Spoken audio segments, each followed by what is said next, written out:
There has been a lot of interest in creating shaped cards, so this video will focus on that. So what you need to do that is going to be a shape and a score line.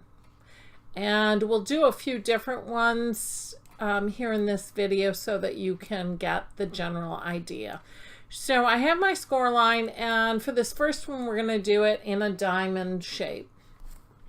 I like to work with even numbers to make positioning easier. So we're going to make this diamond, let's say 5 inches high, and that brings it to 2.88 inches wide. I'm going to make it 3, again, just to make my life easier. So I unlocked it and then changed the width to 3 inches. I left the height at 5 inches.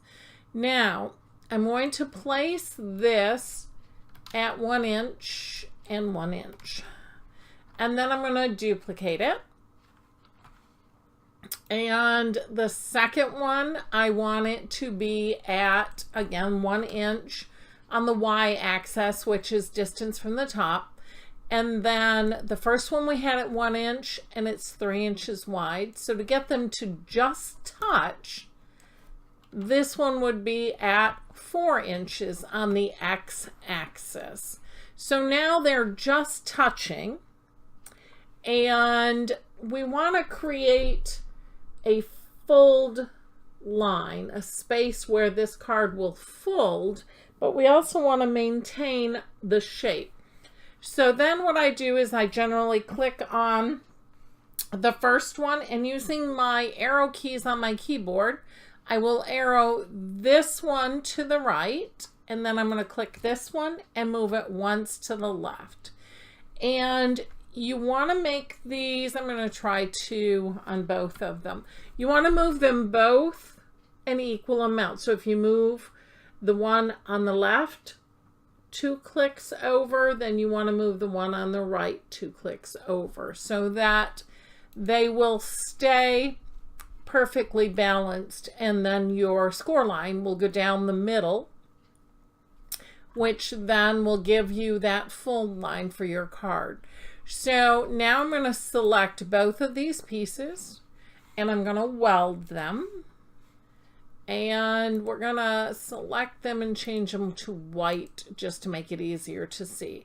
Now I'm going to grab my score line. I'm going to bring it in. The neat thing to know is your score line does not have to be the perfect distance. I'm going to send this to back so we can see that score line a little better. It can be longer than what you're actually scoring because it's just going to be on the scrap paper anyways. So now we have our score line here, and I have it positioned on the 4, which was our center point. So I know it's in the right spot. I'm going to select it all, and I'm going to click attach. And now we have this diamond card, so that when we fold it in half, it will actually, you're going to have this little part of it here will be cut off.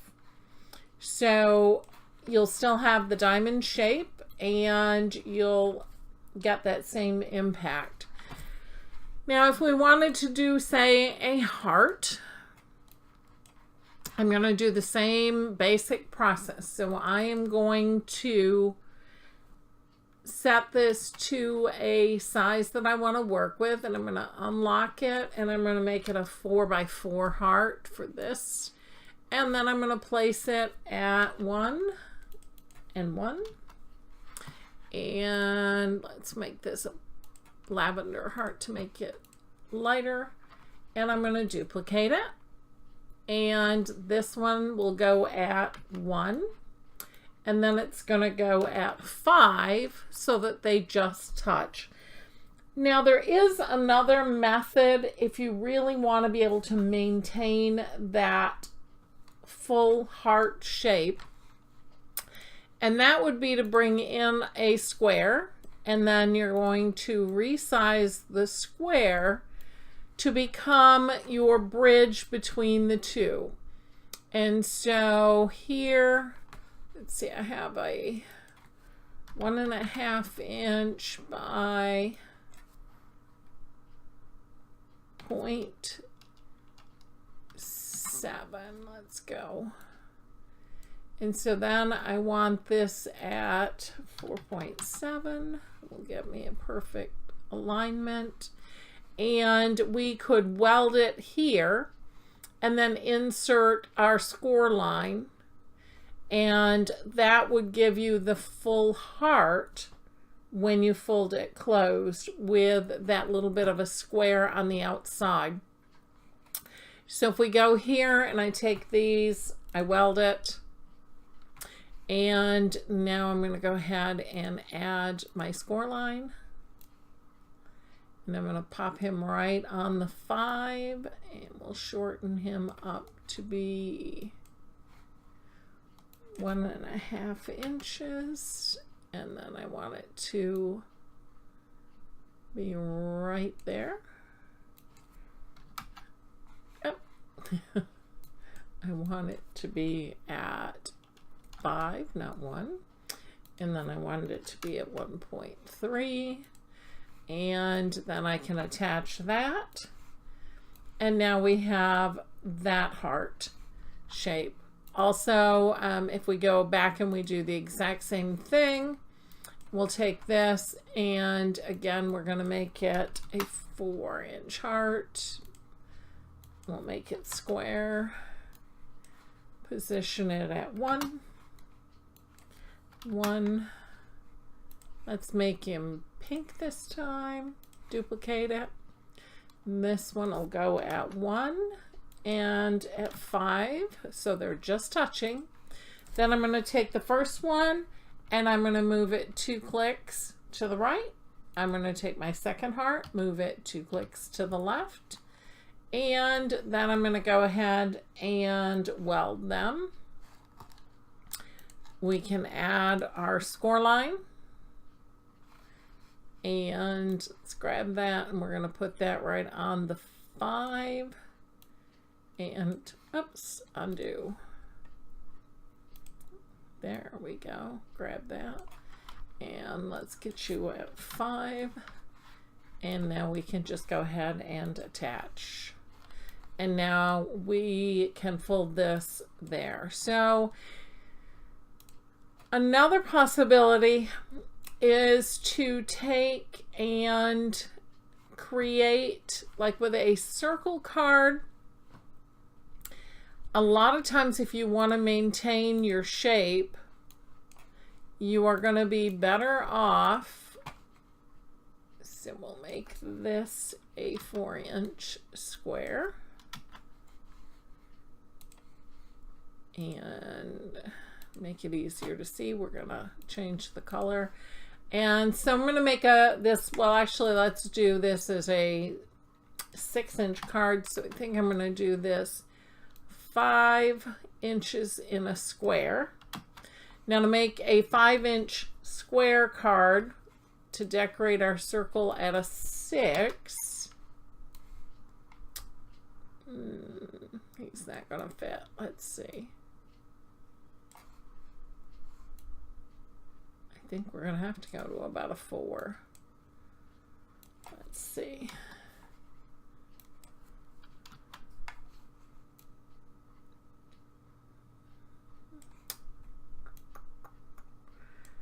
Actually, we can be at 4.4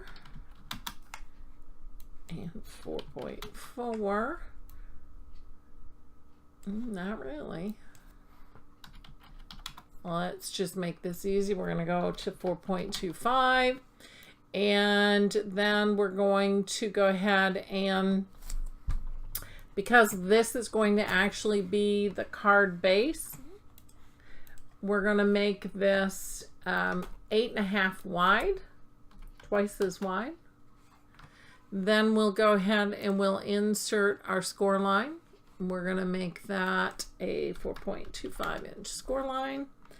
We're going to select the score line. I'm pressing and holding my shift key, selecting the yellow card base, and we're going to align center. and then I'm going to attach that. Now we're going to send this to the back, and we're going to have our card topper, which then would go right over the front of your card, and it would still be round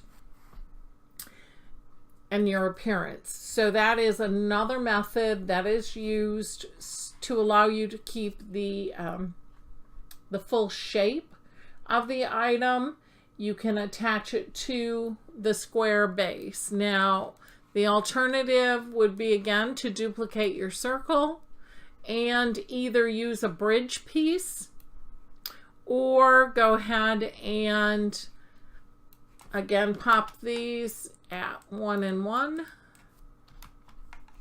And then this one will go at 1, and it'll be at 7 to just touch. Then I'm going to move it over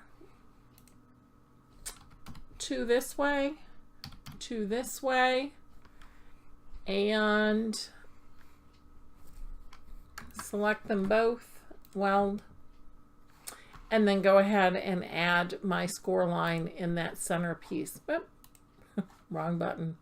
Score line. And I want to put this here on the 7. That was our center point. And then we can just go ahead and attach. So that is the easiest way to go ahead and make your shaped cards. And you can use pretty much any shape that way.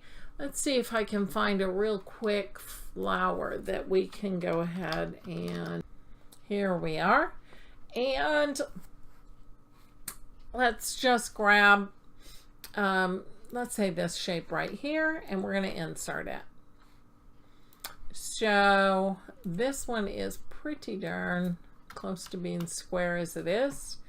There we are. Now I'm going to go ahead and I'm going to ungroup it. And then I'm going to grab actually this back layer, which I think this one is the largest layer. Yep, it is. And I'm going to duplicate. I duplicated that one. So now these are all additional layers that are placed on top. See, there is that burgundy layer. There is the navy blue, and then we have this gold with the flower cutout, and we have this pink, and then we have these two. So I'm going to take this one and I'm going to slide it over to position 5 and 2. All of these I'm just going to slide out of the way, and this and this one I need to put it at 2, and I'm going to put it at 10 to start with. And now they're just touching. So again, in order to get that fold, I'm going to move each piece 2 or more, and in this case I'm going to go more. I'm going 3 so that this bottom part also touches. Now I'm going to go ahead and I'm going to weld them. And because it leaves this little bit of a hole, I would go ahead and add a shape, get me a square, and I would just make him small enough to fit right in there. And I would, clicked on that little cursor in the corner. There we go. Now I'm going to weld him on there. All right. So now we'll put in, let's put in our score line. And I want him right here on that 10 because that was my center point. And I'm going to attach that. Now we can go back and start assembling our layer. So I'm going to go ahead and send the base to the back. And now you can see that once you fold this, these points will actually overhang. And I'll make this easy. I'm just going to take all of this and click Align Center. There we go. Let's group that now. So we will fold it, and then these layer pieces now will overhang the fold here, and then you'll have this little bit where I had inserted that square. But the idea being is that you need to have that hinge area for your card, and you'll either do that by overlapping your two shapes after you duplicate them, or you will use a rectangle to create that bridge piece between the two, and then weld them together, put in your score line, attach that, and then you'll be good to go. So I hope this helps. I will make up a couple of these real quick and post some pictures in the video as well. And as always, if you enjoyed this video, please like and subscribe.